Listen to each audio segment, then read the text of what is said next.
Parfois, l'humain peut être un vrai salaud. C'est une façon un peu crue de le dire, mais si tu as déjà subi ou que tu as fait subir aux autres les attaques de l'humain et son ego déséquilibré, tu sais de quoi je parle. Il peut être d'une grande méchanceté.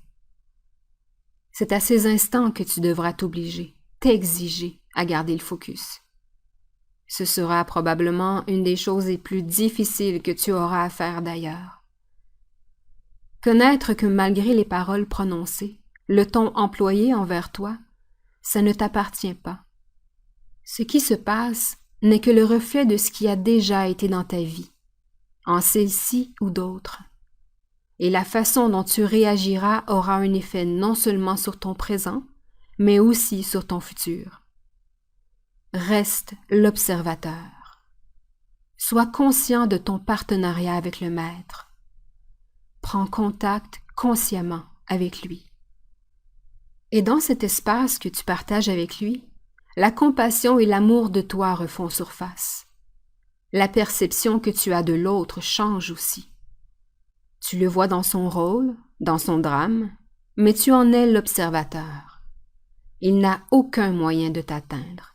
Tu te trouves à un autre niveau, comme si tu t'étais élevé d'une certaine façon. Tu observes en spectateur. Sois vigilant. Les émotions ne sont jamais loin. Respire. La présence est ta priorité désormais.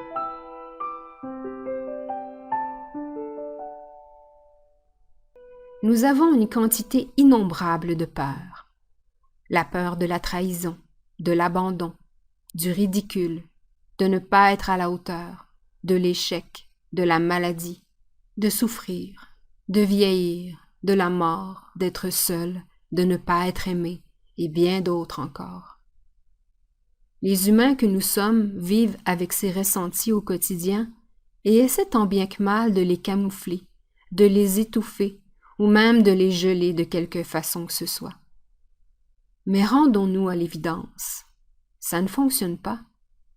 Cette vie sur Terre, vue par l'humain, peut être tellement difficile et éreintante. C'est pourquoi il faut s'en dissocier consciemment et entrer dans la présence. Devenir l'observateur du penseur est ma première clé. Et son importance sur le chemin vers ta liberté est capitale. Sois patient, sois constant et sois persévérant, mais surtout, sois doux et bon envers toi-même. Tu réapprends que tu n'es pas ce corps. Prends une lente et profonde respiration.